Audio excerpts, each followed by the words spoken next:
अस्सलाम वालेकुम। Episode number 4। मुझसे ना आप तमीज से बात किया करें। मैं कोई आपकी बीवी नहीं हूँ जो आप मुझ पर चिल्लाएंगे और मैं सर झुकाकर सुनूंगी। मैं भी ईंट का जवाब ईंट से ही देती हूँ, और वैसे भी ये कमरा मेरा और हन्ना का है। आप कहीं और बंदोबस्त करें। आप कौन सा स्पेशल हैं जो ऐसे शानदार कमरे में सोएं और हम दोनों दूसरे रूम्स में? नहीं, हम दोनों तो यहीं सोएंगे। बहुत जबरदस्त नींद आती है यहाँ। वैसे ये रूम किस डिजाइनर से डेकोरेट करवाया था? बेड को इस साइड पर होना चाहिए था और सोफा कबर्ड को बाईं साइड डिजाइन अच्छा नहीं किया था। वो नाक चढ़ाते बोलते जा रही थी जब उस रायत से उसके चलते होंठों पर अपना भारी हाथ रख गया था। क्या खाती हो तुम लड़की? सर दर्द करके रख दिया है। जा रहा हूँ, और ध्यान से सोना, कहीं वो खेत वाला जिन्ना आ जाए। सुना है वो जिसकी शक्ल देख लेता है 10 रातों तक उसे डराता है, सो बी केयरफुल। वो सर्द लहजे में फुंकारा था। जरगून के चेहरे पर हवाइयां सी उड़ने लगी थी। उसकी बात सुनकर उसने खौफजदा नजरों से तीनों कदावर खिड़कियों को देखा, जबकि हन्ना कमर पर हाथ रखे अपने बाबा को देख रही थी। वो भला कब से इतना बोलने लगे थे? वो तो घर में गिने चुने ही अल्फाज बोलते थे। हन्ना, हम आपके रूम में सोते हैं। यहाँ चारों तरफ खिड़कियां हैं, रात को हवा आएगी। आप ये मत समझिएगा कि मैं किसी भूत से डरती हूँ। ये इसलिए कि सर्दी आ गई है तो इनसे सर्द हवा आती है ना हन्ना? वो हन्ना से बोली। लहजे में खौफ था लेकिन जाहिर नहीं होने दिया। वो आंखों में तमस्खर लिए उसे देखता रहा, जैसे पूछ रहा हो, सीरियसली मिस मर्जी? हाँ आंटी ठीक कह रही हैं, हन्ना हैरत से बोली। चलो हन्ना, हम सोते हैं जाकर। वो इसकी कलाई पकड़ती सरायत से उसकी नजरों से बचती हुई कमरे से झपाक से निकल गई। पीछे वो गहरी सांस लेता सर झटक कर रह गया। वो लड़की अव्वल दर्जे की अहमक थी। पता नहीं उसे डॉक्टर किसने बना दिया था। वो सोच कर रह गया। वो हनान के साथ सुबह की वर्जिश पर उसके साथ जबरदस्ती चली आई थी। हनान, रात को मुझे भूत दिखा, क्या तुम यकीन करोगे? वो इसके साथ चलती तेज तेज लहजे में बोली। अगर आप कह रही हैं तो ये सच ही होगा। वैसे भी गांव में ऐसी चीजें आम होती हैं। वो इर्द गिर्द देखता हुआ बोला। वो दोनों ठटके। सामने ही कोई लड़की तेजी से चलती उनकी तरफ ही आ रही थी। शायद वो भी सुबह की वॉक पर आई थी, लेकिन उन दोनों की चौंकने की वजह उस लड़की का स्याह रंग था। हनी, ये कहीं चुड़ैल तो नहीं? वो उसका कंधा पकड़ती हुई सरासनगी से बोली। नहीं आप ही वो लड़की है, और सफेद स्याह लोग भी तो होते हैं। इसमें डरने की कोई बात नहीं, हनी ने संजीदगी से कहा। अस्सलाम वालेकुम। वो लड़की उनके करीब से गुजरती धीमे लहजे में बोली थी। वालेकुम सलाम। जरगून और हनी ने जवाब दिया। वो लड़की इन्हें हल्की मुस्कान से नवाजती हुई उनके करीब से गुजर गई थी। बात सुने आपी। हनी ने उसे कंधा मारा, लेकिन वो उस लड़की के करीब जा चुकी थी। वो लड़की खलूसे मुस्कान से गुंग्याले बाले वाली लड़की को मोहब्बत से देख रही थी। आप हमें जानती हैं क्या? जरगून ने भी हल्की मुस्कान से पूछा, जबकि हनी गहरी सांस लेता खड़ा अपनी आपी को देखकर रह गया। मैं जानती हूँ आपको। आप कल हमारे घर आई थी। मैं अब्दुल्ला मलिक की बहन हूँ फातिमा। मैंने आपको निकलते हुए देखा था। असल में मुझे बुखार था कल से, तो मैं आपसे मिल नहीं सकी, लेकिन मैंने देखा था आपको। मैं इस्लामाबाद में होती हूँ, वहीं स्टडी करती थी। अब स्टडी कंप्लीट हो गई है तो यहाँ आ गई हूँ। वो लड़की खिली हुई मुस्कान से बोली, जबकि आंखों में उसके लिए मोहब्बत ही मोहब्बत थी, जिसे देखकर हनी हैरान था। भला भाई की दोस्त की बीवी के लिए इतनी रिस्पेक्ट और मोहब्बत। ओ, मुझे पता होता तो जरूर इयादत करती। मैं जरगून हूँ और ये मेरा छोटा भाई हन्नान लशारी है। हम पहले ऑस्ट्रेलिया में होते थे, अभी हाल ही में पाकिस्तान शिफ्ट हुए हैं, और तुमसे मिलकर मुझे बहुत अच्छा लगा है। वैसे हनी मुझसे इतना छोटा नहीं है, बस 1-2 साल ही। वो शुरू हो चुकी थी। फातिमा बहुत धीमी मुस्कान से सुन रही थी, जबकि हनी परेशानी से अपनी आपी की बातों को सुन रहा था। आप ही चले। बख्त भाई को नहीं पता, ना ही घर में किसी को पता है कि आज आपने वॉक को शर्फ बख्शा है। सब ढूंढ रहे होंगे। हनान बेबसी से बोला। अच्छा फातिमा, नाइस मीट यू। जिंदगी रही तो फिर मिलेंगे। वो मुस्कुराकर उससे हाथ मिलाती हुई हनी को घूरती उसके साथ चली गई। फातिमा ने मोहब्बत से उसे देखा, फिर पलटकर दूसरी जानिब जाती हुई सड़क की तरफ मुड़ गई, जिस तरफ उनका घर था। उसे भी आदत थी वॉक पर जाने की। ये आदत वो तबीयत खराबी के बावजूद तर्क नहीं कर सकी थी। आगा जी बख्त के घर पर थे। सुबह का नाश्ता वो ज्यादातर बख्त के साथ ही करते थे। हना, अपनी फ्रेंड कैसी लगी तुम्हें? आगा जी ने राजदारी से पूछा। आगा जी, वो तो बहुत अच्छी हैं और मुझे बहुत पसंद भी हैं, लेकिन वो डरती बहुत हैं। रात को मेरे साथ सोई थी। कभी पर्दा हिलने से डर जाती तो कभी मेरी टांग लगने से। फिर नींद में बड़बड़ाती भी बहुत ज्यादा हैं। हना ने मुस्कुराकर उन्हें जवाब दिया, जबकि फाइल को फाइनल टच देता बख्त चौंका था। तभी वो तैयार होकर नीचे आई थी। ब्लैक सादा सूट जिसका दुपट्टा फिरोजी था, जिस पर भारी काम किया गया था। ये सारे सूट रुकैया दादी ने बनवाए थे, इसलिए एक से भरकर एक सूट था। गुड मॉर्निंग आगा जी, वो उनके करीब आती हुई बोली। अस्सलाम वालेकुम। आगा जी के बजाय जवाब उसकी तरफ से आया था, जिस पर आगा जी और हन्ना मुस्कुराए, जबकि वो दांत पीसती उसे कोस कर रह गई। ये तो मुझे नाको चने चुपवा रहा है, जबकि चुपवाने मुझे थे। कोई नहीं, आज से आपके उल्टे दिन शुरू, तभी तो मुझे अपनी जिंदगी से बाहर निकालोगे। वो आगा जी के साथ बैठती हुई बड़बड़ा कर रह गई। खाना लग चुका है साहब जी। कुक के कहने पर सब उठकर डाइनिंग टेबल के करीब आए। आंटी, मुझे अपने हाथों से नाश्ता करवाई ना प्लीज। हन्ना ने नाश्ता करती जरगून का पल्लू खींचकर कहा। उसके लहजे में छुपी हसरत बख्त बहुत अच्छे से समझ चुका था। अपनी बेटी की महरूमियों पर वो अजियत से लब बिंच कर रह गया। Why not Hannah darling. वो अपने लिए बनाया ब्रेड का पीस उसके होंठों के करीब ले गई थी। वो कभी खुद खाती तो कभी उसे खिलाती। आगा जी ने जताती हुई मुस्कान से अपने पोते को देखा। वो उनकी नजरों से नजरें चुरा गया था, लेकिन वो नाश्ता नहीं कर सका था। नाश्ते से उसका दिल उचाट हो चुका था। लॉन की सीढ़ियां उतरती जरिश उसे सामने से आता हुआ देखकर थमी। वो भी 200 वॉट की मुस्कान से जरिश को देखकर रुकी। जरिश के तो तन बदन में ये मुस्कान आग लगा गई। छी, बहुत अफसोस हुआ मुझे ये जान करके तुमने 2 शादीशुदा और एक बच्ची के बाप से शादी की है। वो लगता है तुम्हें रिश्तों की शदीद किल्लत थी। जरिश ने तंजिया मुस्कान से कहकर उसकी मुस्कुराहट अकारत करनी चाहिए। रिश्तों की किल्लत आपको होगी, मुझे तो अल्हम्दुलिल्लाह कोई कमी नहीं थी, इसलिए तो जल्दी शादी हो गई। और मैं अपने बड़ों की रिस्पेक्ट करती हूँ। वैसे भी इतना अमीर हैंडसम इंसान को शादी के लिए कौन मना कर सकता है। वो बिना मुस्कुराहट समेटे बहुत तन से बोली। जरिश के मुस्कुराते लब सुखड़े। वैसे आपको अब शादी कर लेनी चाहिए। बड़ी उम्र की लड़कियों को कौन पूछता है आजकल। मुझे रास्ता दे दे जरिश, आप ही, मुझे अंदर जाना है। वो फिरोजी दुपट्टा ठीक से सर पर जमाने की कोशिश करती हुई तन से बोली। जरिश उसे देखती हुई एक साइड हुई। वो फिर से 200 वॉट की मुस्कान से उसे नवाजती हुई अंदर चली गई, जबकि जरिश ने लब बींच कर पैर नीचे जमीन पर मारा। वो कलस कर रह गई थी उसकी मुस्कान से। वो सब लॉन में बैठी कीनू से इंसाफ कर रही थी जब साथ वाली खिड़की छत से वही लड़का फिर से उसे नजर आया था। आज उनके साथ हन्ना भी थी, जो बहुत नफासत से एक एक फांक खा रही थी, और वो सब ऐसे ही खाई जा रही थी। कोई आधा माल्टा मुंह में रख लेती तो कोई पूरे का पूरा, एक दूसरे को चिढ़ाने के लिए।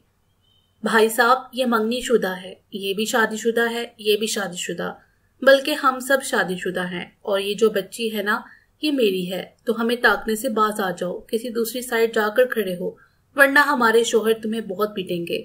वो उस लड़के की नजरें अपने ग्रुप पर देखकर खड़ी होती तन से बोली, जबकि वो लड़का बहुत गुस्से से उसे देखने लगा।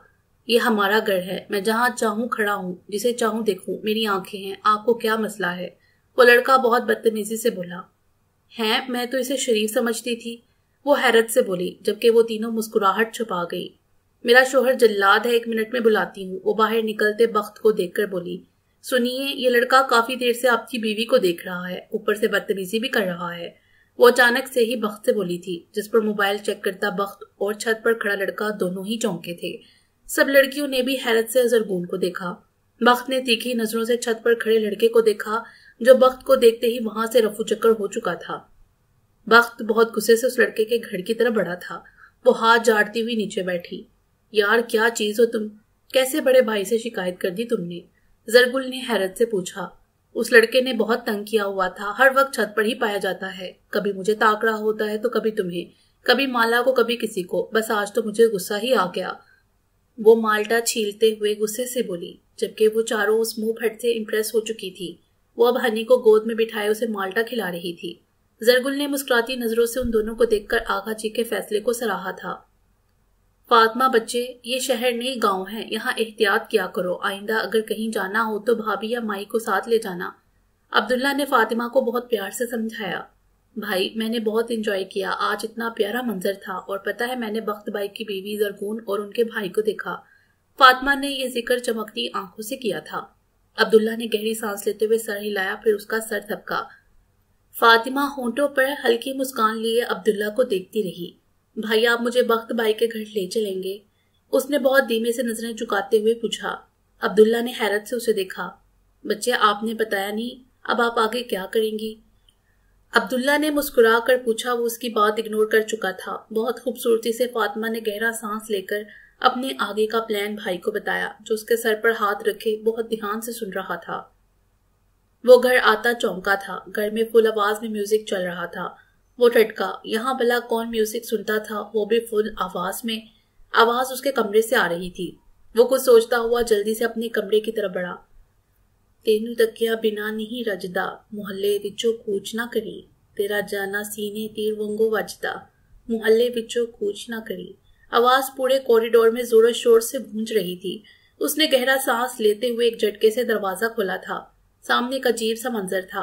वो हैरत ज़दा सा उसे देखता रह गया, जो उसके ही लैपटॉप में सॉन्ग लगाए, साथ माइक रखे, नाइट ड्रेस में बहुत झूम झूम कर नाच रही थी। साथ उसकी बेटी भी उसका पूरा पूरा साथ दे रही थी।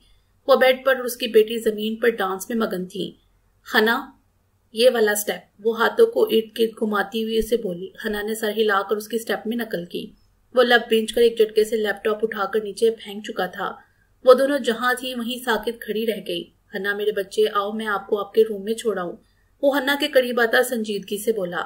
हन्ना ने सर झुकाकर हाँ में सर हिलाया और एक नजर उसे देखती हुई बाप के साथ चली गई। उफ, ये कहाँ से आ गए? ये तो इस्लामाबाद के थे और अपना लैपटॉप भी तोड़ दिया। मुझे क्या? वो नाखून दांतों से कुतरती हुई बोली। वो कुछ सोचते हुए कमरे से भागने ही लगी थी जब वो दरवाजे में नमूदार हुआ था। वो भागती हुई एकदम से रुकी। उसकी आंखों में सुर्खी देखकर वो घबराई। क्या है, मुझे क्यों घूर रहे हैं? लैपटॉप आपने खुद तोड़ा है, मेरा क्या कसूर इसमें?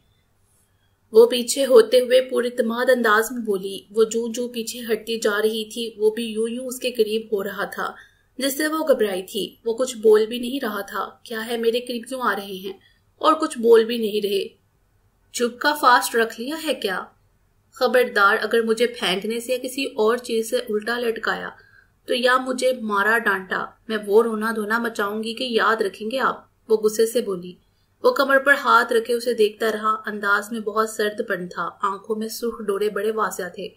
ऐसे मत देखें मुझे। वो पहली दफा उसकी नजरों से पजल हुई थी। ये क्या तमाशा था? वो सर्दपन से बोला। तमाशा नहीं था, मैं और हन्ना सॉन्ग सुन रहे थे। वो अपने घुंघराले बालों को पीछे करती हुई कंधे उचकाकर बोली। सॉन्ग सुन रही थी या बेहुदा नाच रही थी? वो इसे एक झटके से अपनी तरफ खींचता हुआ बोला। वो एकदम से उसके करीब आई थी। बेहुदा तो नहीं था। जिसको खुद कुछ ना आता हो वो तो ऐसे ही कहता है। वो इसे अपना आप छुड़वाती हुई बोली थी। शट अप मिस्टर गुनहासिन। गुस्से से एकदम से दीवार से लगाता हुआ वो फुंकारा था, जिससे वो एकदम से डरी थी। मेरी बेटी को इस तरह की बेहुदा चीजों से दूर रखो, इसे कुछ जैसा न बनाओ, दूर रहो उससे। वो दीवार पर हाथ मारता गुस्से से चिल्लाया था, जिससे वो इसके चेहरे को देखते गुस्से से लब बींचती हुई बोली। मैं तो हन्ना से दूर नहीं होंगी और जो मुझे आता है मैं उसे भी सिखाऊंगी। आपको जो करना है कर लें। और अभी जो आप मुझ पर चिल्लाए, मुझे डांटा है ना, तो ये मत समझिएगा कि मैं चुप रहूंगी। आगा जी को बताऊंगी, अब वही आपको सीधा करें। मेरी तो हाथ आने से आप रही।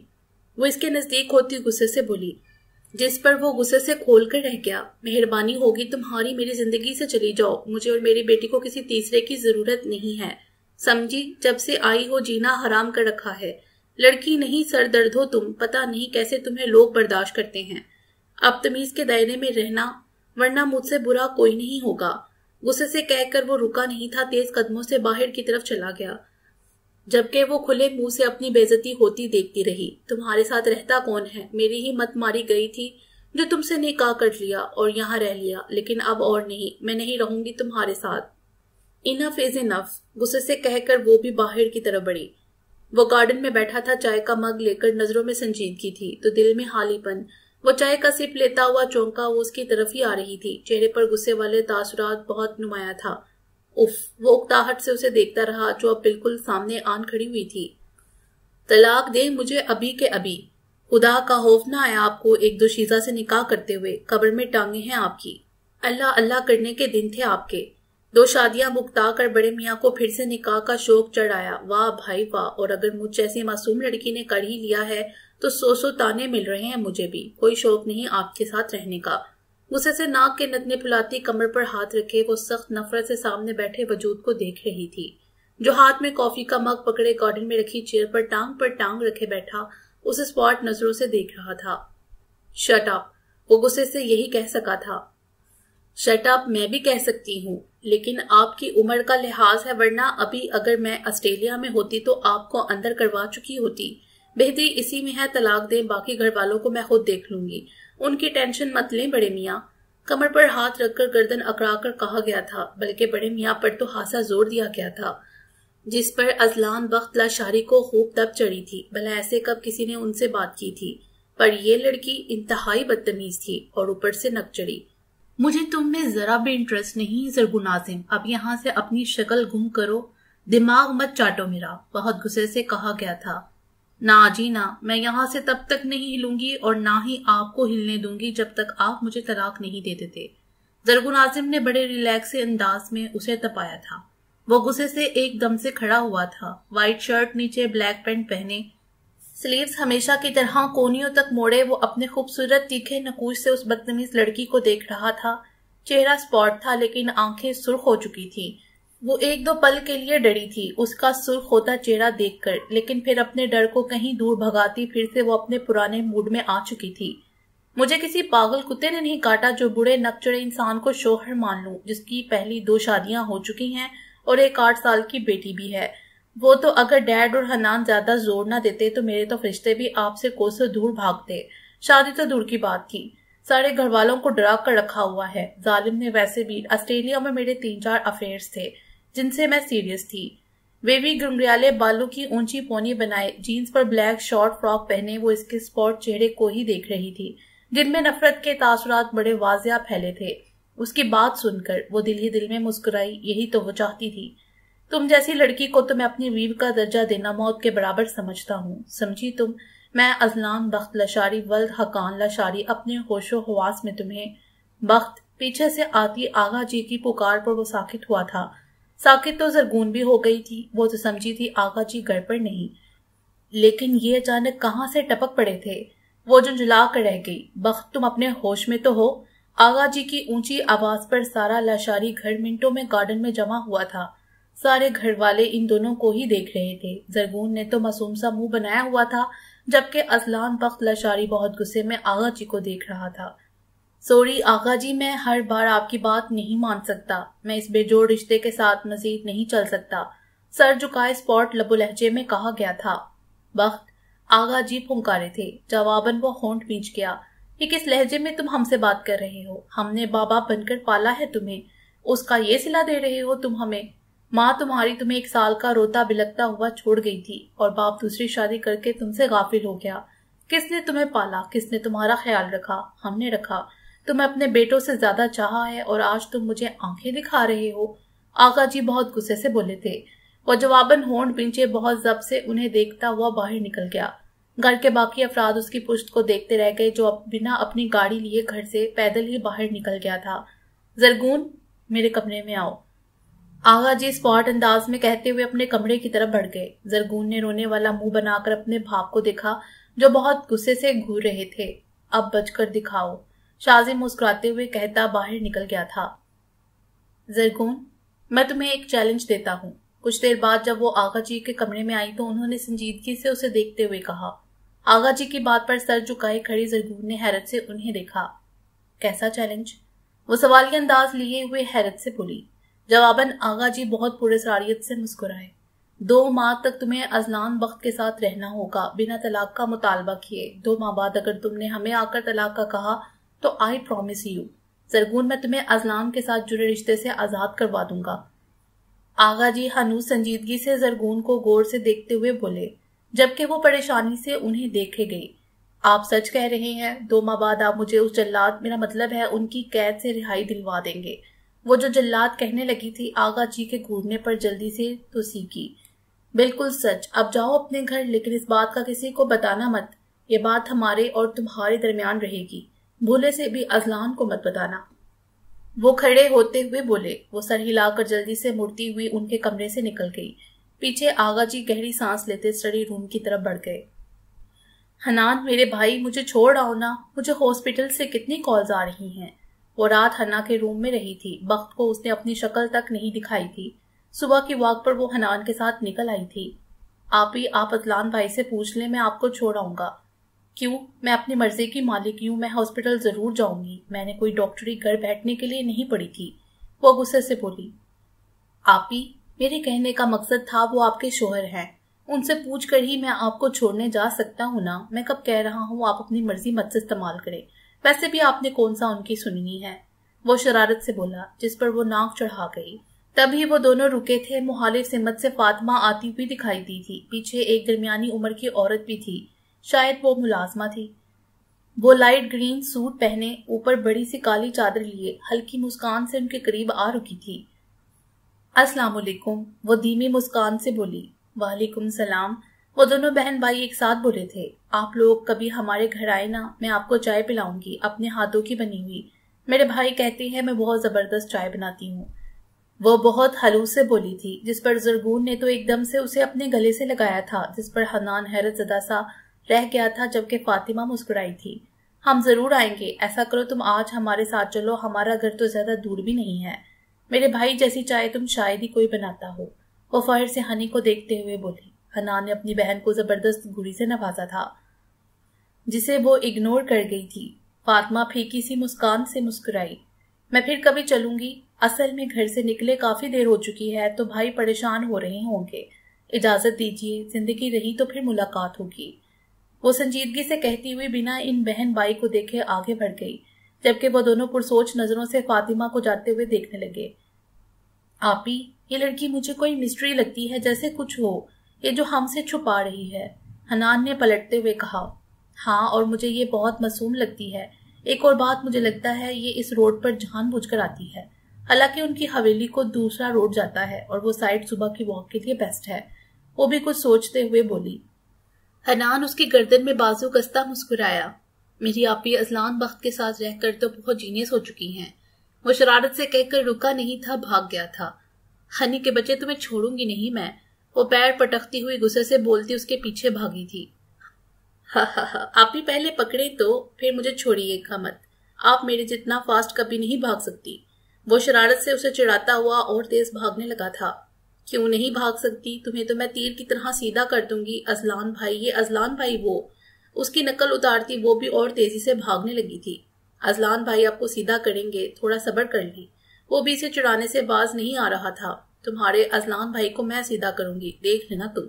वो भी हवेली के अंदर उसके पीछे भागकर आती हुई बोली थी, लेकिन जोर से सामने वाले वजूद से टकरा कर उसके ऊपर गिरी थी। वो जो फोन पर आई जरूरी ईमेल चेक कर रहा था, वो मुखालिफ सिमत से आती हुई ज़रगून को नहीं देख सका था, जिससे उनकी टक्कर शदीद थी। वो दोनों नीचे उगी हुई घास पर एकदम से गिरे थे। ज़रगून उसके ऊपर थी। वो हैरत से उसे देखे जा रही थी, जैसे समझ ना पा रही हो कि ये जो हुआ है हो चुका है या वो ख्वाब देख रही है। जबकि वो गुस्से से लब बिंचे से घूर रहा था। वो एकदम से उसके ऊपर से उठी थी, जबकि वो सफाई पसंद इंसान अभी पहने सूट का सत्यानाश होता देखकर खोल कर रह गया। चलते वक्त तुम्हारा ध्यान कहाँ होता है, या ये आंखें उधार पर दी होती हैं? वो व्हाइट शर्ट को झाड़ता हुआ गुस्से से गुर्राया।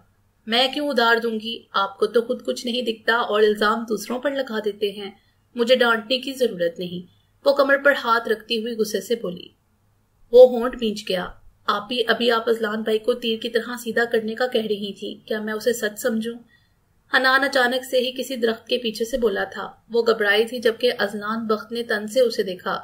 हनी कहकर रुका नहीं था, अंदर भाग गया था। मैं आपको तो नहीं कह रही थी, मेरा दोस्त है ऑस्ट्रेलिया में, उसका नाम भी अजलान है, तो मैं उसे कह रही थी। वो उसकी तीखी नजरों से घबराकर जल्दी से उल्टी सीधी सफाई दे गई थी। सीरियसली मिस मर्जी, आप मुझे तीर की तरह सीधा करने की सलाहियत रखती हैं? वो नीचे गिरा अपना मोबाइल उठाता हुआ तन से बोला। सलाहियत तो मुझ में बहुत है। हमारे उधर ऑस्ट्रेलिया में मैंने अपने नालायक दोस्त को मार मार कर उसे लायक बना दिया था। फिर आप क्या शय हैं, आपको भी सीधा करके रख दूंगी। वैसे भी मैं इस घर की मालकिन हूँ, मुझे किस बात का डर। और नहर और पहाड़ वाली जो जमीन मेरे नाम की थी, उसके पेपर्स मेरे हवाले शराफत से कर दे, वरना कोर्ट से ले लूंगी। वो तेज तेज बोलती हुई वहां रुकी नहीं थी, अंदर भाग गई थी, जबकि वो हैरत का मुजस्मा बना उसकी बात का मफहूम समझता रह गया। कौन सी जमीन कर दी मैंने इसके नाम? वो हैरत से बड़बड़ाया था। ज़रगुल, क्या तुम सच्ची वाला हयाम भाई को पसंद करती हो? मुझे बता दो यार, और बेफिक्र रहो, मैं तुम्हारी शादी उन्हीं से ही करवाऊंगी जिसे तुम चाहो। रखने दो तारीख, इन्हें मैं और हनान तुम्हारे साथ हैं। जरगुन ने चाय से सिप लेते हुए जरगुल को तसल्ली दी, जिस पर हनान ने जरगुल को देखते हुए सर हिलाया। जरगुल ने गहरी सांस ली, फिर इन बहन भाइयों को देखा जो चाय पीते हुए उसे ही देख रहे थे। नहीं, मैं खुश हूँ, आप दोनों टेंशन क्यों ले रहे हो? जरगुल बालों की लट कान के पीछे करती हुई बोली। जरगुल, हमसाये के लड़के को तो देखो, वो उस ताड़ू लड़के की तरफ इशारा करती हुई हैरत से बोली। हनान और जरगुल ने बालकनी से सामने वाले घर की तरफ देखा, जो लॉन में रखी चेयर पर बैठा था। सर पर पट्टी थी, जबकि दाएं गाल पर भी बैंडेज थी। हाँ, उफ, शक्ल तो देखो कैसे मस्कीनों वाली बनाई हुई है, जरगुन ने कहका लगाते हुए कहा। हनान भी मुस्कुराया, जबकि वो लड़का कहके की आवाज पर उनको बालकनी में खड़ा देखकर गुस्से से अंदर चला गया। लगता है भाई ने काफी पीता है उसे, हनान ने मुस्कुराते हुए कहा, जबकि जरगुन मुस्कुराई और हनान अपनी आपे की मुस्कान पर दिलो जान से कुर्बान हुआ। उसे दुनिया में सबसे अजीज चेहरा यही तो था, उसकी आपी। जब जब वो दिल से मुस्कुराती थी तब तक वो इस पर दिलो जान से फिदा होता था। वो एकदम झुककर अपनी आपी का सर चूमता हुआ अंदर चला गया। जरगुल के दिल में एक हसरत सी जागी थी। भाई कितनी बड़ी रहमत है इस रब की, काश ये कोई इन बहनों से पूछता जिनके भाई नहीं। भाई वो रहमत है जिनकी कमी दुनिया में कोई इंसान पूरा नहीं कर सकता, और जो कमी खुदा रख दे वो कमी भला बंदा कैसे पूरा कर सकता है। जरगुन ने उसकी आंखों में हसरत देखकर उसे गले लगाया। आज से हनी हम दोनों का भाई है, जरगुन ने मोहब्बत से कहा। जरगुन, कोई भाई कहने से भाई नहीं बन जाता। हनान मुझसे मोहब्बत करता है, लेकिन जो मोहब्बत उसे तुमसे है वो उसे मुझसे कभी नहीं हो सकती। पता है, मेरा भी बहुत दिल करता था काश मेरा भी कोई भाई होता जिससे मैं अपने दिल की बात कह सकती, उनसे अपनी फरमाइशें पूरी करवा सकती। वो बाहर जाते तो मेरे लिए ढेर सारी चीजें लाता, चीजों की कमी नहीं, लेकिन दिल करता है यार। वो बराई हुई आवाज में कहकर रुकी नहीं थी, अंदर चली गई थी। और जरगुन अजलान बख्त साकित सी वहीं खड़ी रह गई। जो कमी खुदा रख दे वो कमी भला इंसान कैसे पूरी कर सकता है। उसका बराए हुए लहजे में कहा गया जुमला उसके इर्द गिर्द घूमने लगा था। ये बात तो सच थी उसकी, लेकिन ये दिल से कोई कोई समझता है। क्या आपको खाना बनाना आता है? हना ने होमवर्क करते हुए अचानक से उसे पूछा, जो कार्बन पेंसिल से उसे ड्राइंग बनाकर दे रही थी। हाँ आती है, लेकिन गिनी चुनी चीजें। कुकिंग का मुझे कुछ खास शौक नहीं है, लेकिन जो चीजें मुझे पसंद है वो बनाती हूँ शौक से। वो उसकी नोटबुक पर सांप की ड्राइंग बनाती हुई बोली। क्या क्या बनाना आता है आपको? हना ने एक्साइटमेंट से पूछा। मुझे बीफ बिरयानी, मटन कौरमा, टिक्का बोटी, सलाद और चटनी, बस यही आती हैं। वो फहर से गर्दन अकड़ाकर बोली, जिस पर हना होंठों पर हाथ रखती हंसने लगी। जरगुन ने उसे मसनूई घूरी से नवाजा। आपको तो सारी मुश्किल डिशेस आती हैं, हना शरारत से बोले। जवाबन वो मुस्कुराते हुए उसके सर पर पेंसिल मारकर रह गई। आप मुझे अपने हाथ की बनी कोई डिश खिलाए ना, हना ने फरमाइश की। बच्चे, मुझे तो मीट वाली डिशेस आती हैं और यहाँ मीट का नामो निशान नहीं, वो मुंह बसोड़ कर बोली, जिस पर हनी ने भी मुंह बसोड़ा। क्या यहाँ से मीट मिल जाता है? वो अचानक से ही हना से पूछने लगी। हाँ ना, मिल जाता है। ये जो बाएं तरफ जाती सीधी सड़क है ना, वहाँ हबीबुल्ला करियाने वाले की बहुत बड़ी शॉप है। वहाँ साथ ही मीट की भी दुकान है, वहां से हर किस्म का मीट मिल जाता है, हना ने हैरानगी से उसे बताया। चलें, वो एक्साइटमेंट से बोली। कहाँ? हना ने हैरत से पूछा। हबीबुल्ला की दुकान के साथ जो मीट वाले की दुकान है वहां से मीट लेने, वो आंखें पटपटाते हुए बोली। क्या? हना ने मुंह पर हाथ रखकर हैरत से कहा। चलो ना, किसी को पता भी नहीं चलेगा, और तुम्हारे भाभा जान तो 10 बजे आएंगे ना, और हम इस घर के तब तक के मालिक हैं। जो दिल करे खाएं पकाएं, किसी को क्या पता। वो सोफे से एकदम से खड़ी होती हुई 200 वॉट की मुस्कान चेहरे पर सजाते हुए बोली। लेकिन अगर किसी को पता लग गया तो? हना ने परेशानी से पूछा। किसी को पता नहीं लगता, अगर लग गया तो उसकी ऐसी की तैसी। तुम्हारी जरगुन आंटी है ना तुम्हारे साथ, बस जल्दी से अपना मास्क पहन लो और मैं अपनी चादर ले लूं। चोरी छुपे निकलेंगे और चोरी छुपे वापस आ जाएंगे। वो दौड़कर कमरे की तरफ जाती हुई सीढ़ियां चढ़ती हुई बोली। हना भी मुस्कुराती हुई अंदर से मास्क पहनने दौड़ी। वो दोनों इर्द गिर्द देखती हुई मेन दरवाजे के पास आई, जहां 2 चौकीदार बैठे थे। दरवाजा खोलो, हमें बाहर वॉक पर जाना है, वो रोब से बोली। शाम के 6 बजे वॉक? वो चौकीदार बड़बड़ाता हुआ दरवाजा खोल गया। वो दोनों छुपाक से बाहर निकली। ओफ, शुक्र है किसी ने हमें देखा नहीं, वो सीने पर हाथ रखती हुई हाँफ कर बोली। चले जरगुन आंटी, हना उसका हाथ हिलाती हुई बोली। हाँ, लेकिन एक शर्त है, तुम भागो, मैं तुम्हें पकड़ने की कोशिश करती हूँ, ऐसे हम जल्दी जल्दी पहुंच जाएंगे और खेल कूद भी हो जाएगा। कैसा? वो इसकी तरफ हाथ करती हुई आबरू उचकाकर बोली। हना ने झट से उसके हाथ पर हाथ मारा और तेजी से आगे भागने लगी। जरगून हल्की मुस्कान से उसे भागता देखकर उसे कम तेज दौड़ने लगी। उफ, हन्ना की दौड़ तो बहुत तेज है, मुझसे तो पकड़ी ही नहीं जा रही, वो दौड़ते हुए बोली, जबकि हन्ना फखर से मुस्कुराकर और तेजी से दौड़ी। आसपास से गुजरते लोग इन लड़कियों को हैरत से देख रहे थे, जो बिना इर्द गिर्द देखे मुंह छुपाए भाग रही थी। वो मीट की दुकान पर जल्दी ही पहुंच चुकी थी। वहां से मीट वगैरह खरीद कर पैसे देती वो दोनों अब चहलकदमी करती हुई चल रही थी। वो मुंह से निकाब हटाकर चादर से पसीना साफ करने लगी थी जब आगे जाती हुई गाड़ी अचानक से रुकी थी। गाड़ी में बैठा वजूद अपनी जगह साकित बैठा रह गया था, जबकि चेहरे के अज़ा गुस्से से तन चुके थे। वो दोनों चोरी छुपे अंदर आई थी। आज आगा जी साथ वाले गांव में अपने दोस्त के यहाँ शादी पर गए थे। साथ आजिम साहब, हनान, शाजिम, अरसलान भी थे, जबकि घर की खवातीन अंदर थी, इसलिए वो आसानी से बच चुकी थी। वो कुक को बेच चुकी थी। मीट के साथ ही हबीबुल्ला की दुकान से सारे मसाले वगैरह भी ले आई थी। चादर सोफे की बैग पर रखती वो दोनों किचन की तरफ भागी थी। क्या बनाए? वो आईब्रो उचकाकर हन्ना से पूछने लगी। बिरयानी और कोरमा। हन्ना ने मुस्कुराकर एक्साइटमेंट से कहा, तो चलो फिर हम अपना काम तेजी से शुरू करते हैं, ये ना हो जल्लाद साहब सर पर खड़े हों। वो चीजें वगैरह निकालती हुई बोली, हाँ जल्लाद आहिस्ता से कहा था। अब वो एक बेटी के सामने उसके बाप की बुराई थोड़ी ना कर सकती थी। वो बहुत दिलजमई से खाना बनाने में मसरूफ थी। घुंघराले बालों का ऊंचा जूड़ा बनाए, स्लीव्स कोनियों तक मोड़े वो बहुत माहिराना अंदाज में कुकिंग कर रही थी। हन्ना शेल्फ पर चढ़ी बैठी थी, गाल पर हाथ रखे। वो जरगून को बहुत मोहब्बत से देख रही थी। इस वीरान घर में अब उसका दिल लगने लगा था। 1.5 घंटे बाद वो सारा खाना रेडी कर चुकी थी। कैंडल लाइट डिनर करते हैं। वो खाना टेबल पर रखती हुई एकदम से उसकी तरफ मुड़ती हुई पुरजोश अंदाज में बोली, कैंडल लाइट डिनर वो कैसे करते हैं जरा आंटी? हन्ना ना समझी से कमर पर हाथ रखकर बोली, कैंडल लाइट डिनर सारी लाइट्स ऑफ करके कैंडल की रोशनी में करते हैं। हम टेबल पर लगाकर इन्हें जलाएंगे, इससे माहौल बहुत फसूं सा लगता है। वो कैंडल टेबल पर रखती हुई बोली। वाह आंटी, आप कैसी इतनी ज़हीन हैं? हन्ना उसे देखती इम्प्रेस होते हुए बोली, तुम बड़े होकर बहुत नाम बनाओगी माय डियर। तुम ही तो मुझे समझ सकी हो। मैं बहुत ज़हीन हुआ करती थी, हमेशा A+ लिया करती थी। डॉक्टर भी अपनी मेहनत के बलबूते पर बनी हूँ, किसी की सिफारिश या रिश्वत से नहीं। वो शुरू हो चुकी थी अपनी तारीफ में। खाना लग चुका था और कैंडल भी जल चुकी थी। माहौल वाकई ही बहुत खूबसूरत लग रहा था। खाना रेडी करें इससे पहले कि तुम्हारे बाबा जान आ जाएं। फिर ये सब समेट कर बर्तन भी तो धोने हैं। वो तेज तेज बोलती हुई प्लेटों में खाना निकालने लगी। वाह, खाने की खुशबू तो बहुत यमी है।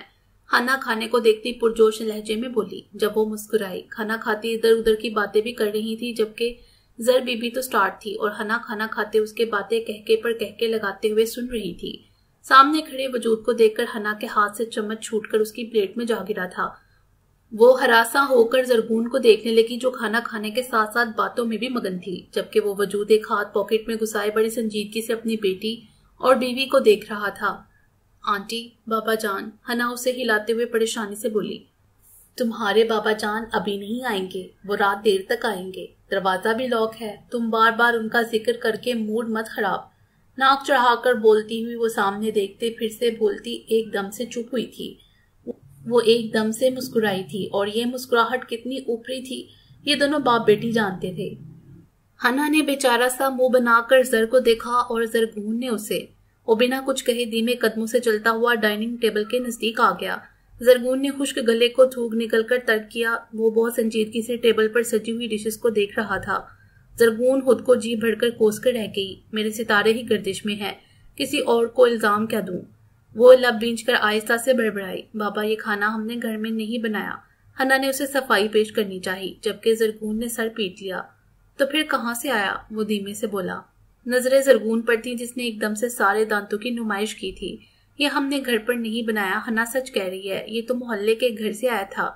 वो जल्दी से बोली। हन्ना ने उसकी बात की तस्दीक के लिए जोर से सर हिलाया। सीरियसली मिस मर्जी, क्या हमारे इस गांव में ऐसे लोग भी हैं जो सारे का सारा खाना लोगों के घर भिजवा देते हैं? वाह, इंटरेस्टिंग, आई एम इम्प्रेस्ड। मुझे बता दे ताकि मैं उनका शुक्रिया अदा कर सकूं जिन्होंने मेरे घर मुर्गी वाली डिशेस भेजी, वो भी सारी की सारी। वो बहुत तन से बोला था। वो जलती हुई कैंडल्स को तन से देखकर जरगून को जताती हुई नजरों से देखा, जो दांतों की नुमाइश करती एकदम से जलती हुई मोमबत्ती बुझा चुकी थी। उफ, ये तो बड़े चालाक हैं। अब कौन सा बहाना बनाऊं? वो होंठों पर उंगलियां बजाते हुए परेशानी से बोली। मुझे तो खाना बनाना आता नहीं, और ये बात आप जानते हैं, असल में हम मजाक कर रहे थे।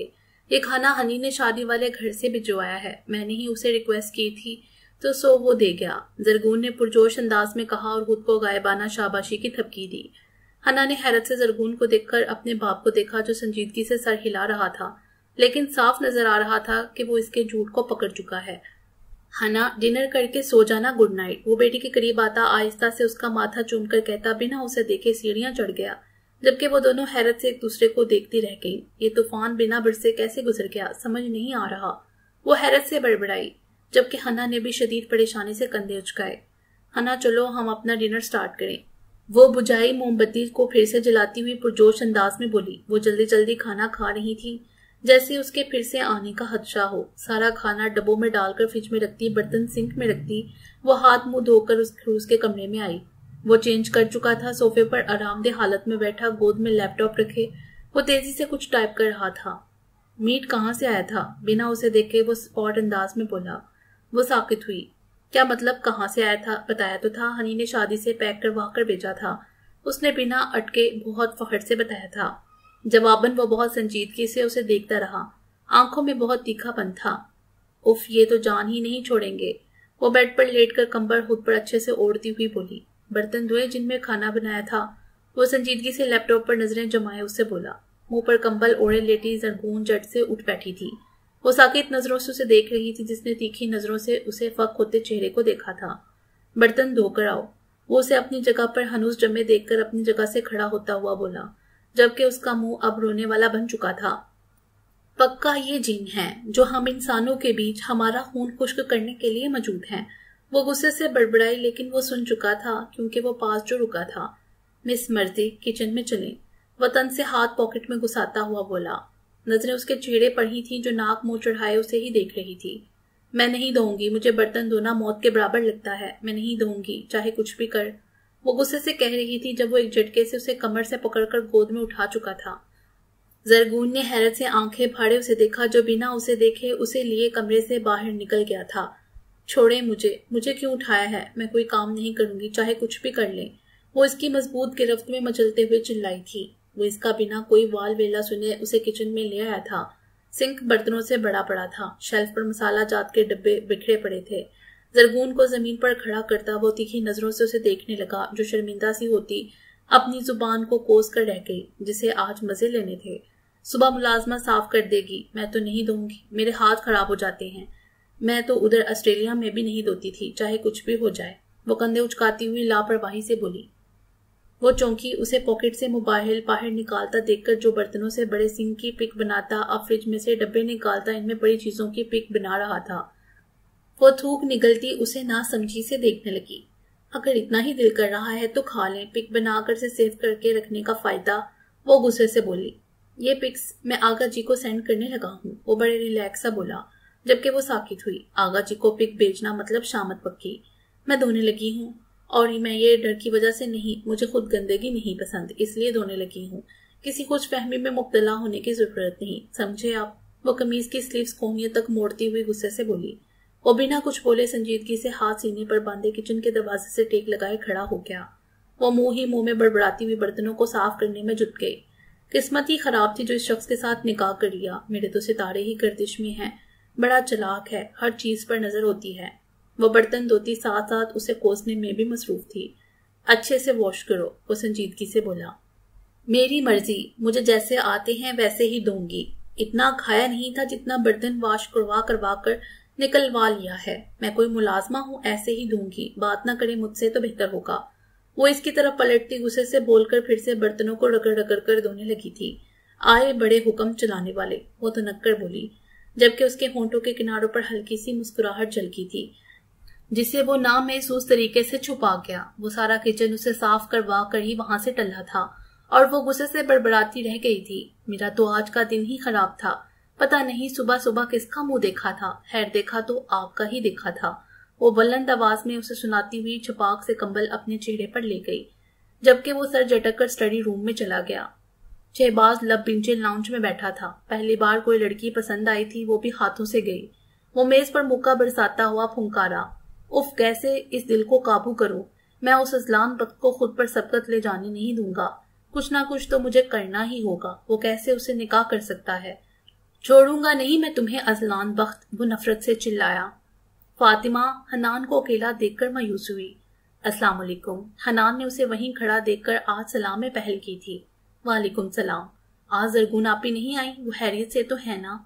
फातिमा फिक्रमंदी से बोली, जबकि हनान ने मुस्कुराकर सर हिलाया।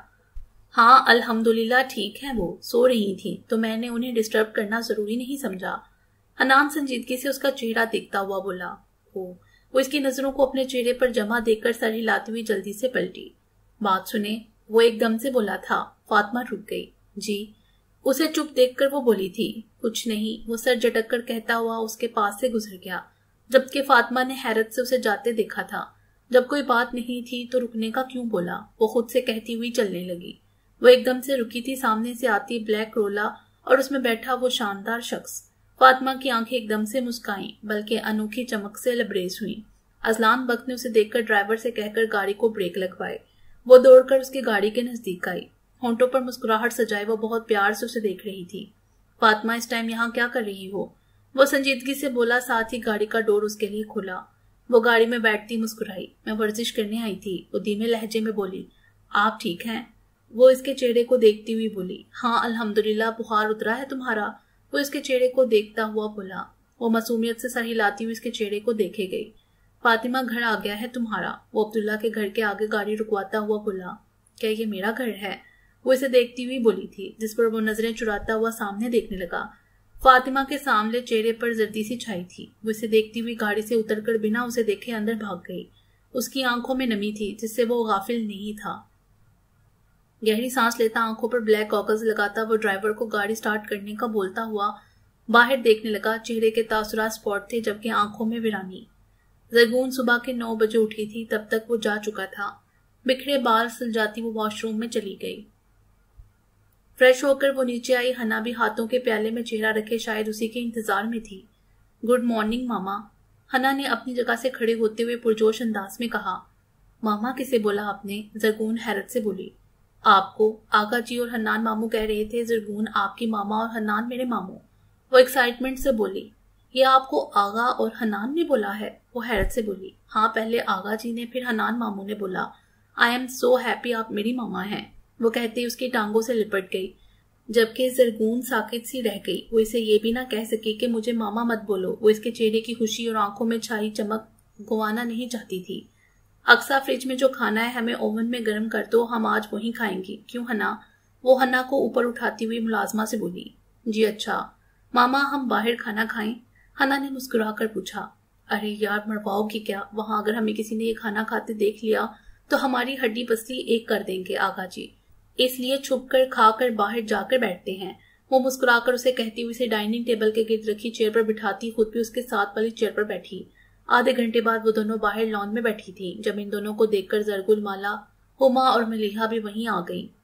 हना चेयर पर चढ़ी उसके घंघरियाले बालों को हाथों में लेकर उनकी कंघी करने की कोशिश कर रही थी। जरगुल ने बहुत प्यार से उसे देखा। हना मेरी जान, कभी मेरा भी हेयर स्टाइल बना दिया करो, जरगुल ने मोहब्बत से कहा। हाला आपको भी बना दूंगी, पहले मामा का बना लूं, मुझे मेरी मामा के बाल बहुत पसंद हैं, काश मेरे भी बाल ऐसे होते। वो हसरत से उसके कमर तक आते घुंघरियाले बालों को देखते हुए बोली। तैयार होकर बाहर निकलती जरिश उसकी बात सुनकर अचानक से ही रुकी थी। मामा, वो खुद से हैरत से बड़बड़ाई थी। हना, जरिश ने गुस्से से उसे पुकारा था। जब कंघी करती हना उसकी पुकार पर साकित हुई थी। हना समेत सभी जरिश की तरफ मतवज्जा हो चुकी थी। इधर आओ जरा, वो दूसरे गार्डन में खड़ी उसे पुकार रही थी। जब हना घबरा कर जरगून को देखने लगी, जरगुल ने भी होंठ भींचकर अपनी आपी को देखा। अगर आपको इससे कोई काम है तो वहीं से बोल दे, हना मेरा हेयर स्टाइल बना रही है, वो नहीं आएगी, जरगून ने नाक चढ़ाकर कहा। शट अप, मैं तुमसे नहीं हना से मुहातिब हूँ, जरिश गुस्से से दांत पीस कर बोली। हना सर झुकाए खड़ी रही। तमीज से बात किया करे मुझसे, मैं इस घर की बड़ी बहू हूँ। उम्र में चाहे आप मुझसे बड़ी हूँ, लेकिन रुतबे में मैं ही बड़ी हूँ ना। वो हन्ना को गोद में लेती हुई फखर से बोली। तुम्हें तो मैं बाद में देख लूंगी, हशर नशर कर दूंगी तुम्हारा, मेरी बेटी से दूर रहना। वो इसे धमकी देती हुई चली गई, जबकि बाकी सब अब हन्ना और जरगून को देख रही थी। जरगुल शर्मिंदगी से वहां से उठकर अंदर चली गई। हन्ना ने जरगुल को देखा और जरगून को देखा। डोंट वरी, मैं हूं ना आपके साथ, वो प्यार से उसकी पोनी कसते हुए बोली। हना ने हल्की मुस्कान से सर हिलाकर उसे देखा था, जबकि बाकी सब मुस्कुराकर उन्हें देखती रहीं। बाकी इंशाल्लाह अगली वीडियो में। उम्मीद है आपको ये वीडियो पसंद आई होगी। हमारे चैनल को सब्सक्राइब करें और बेल आइकॉन को प्रेस कर दें हमारे चैनल के लेटेस्ट अपडेट्स हासिल करने के लिए। शुक्रिया।